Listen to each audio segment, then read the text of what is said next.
Hey guys, Jordy from Vhedia here. Just a quick one to show you what's new in our latest firmware update for the M-Series. We've made a few thoughtful tweaks, nothing massive, but they're all designed to make your everyday use smoother, clearer, and more you. First up, we gave the whole UI a visual refresh. Icons have been cleaned up, colors are sharper, and the transitions are smoother. We heard your feedback about the Speedo button and brought back the maps on the screen.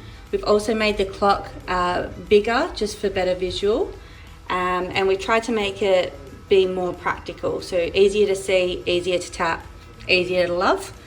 We've got here how you can customize your screen, so you can just hold down, minimize, and put the apps that you actually use on the screen.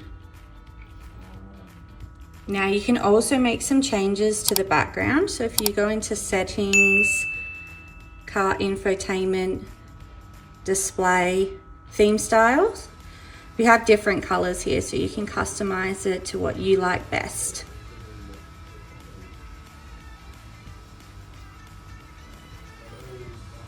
So this left side widget map you can now customize.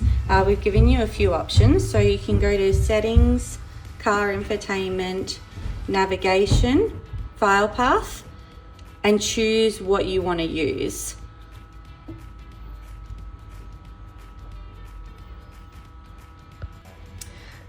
So there you have it, guys. These updates aren't just for show. We've built them based on how real drivers use the unit, you, and we make sure that they're useful. Happy to hear any feedback. Thanks.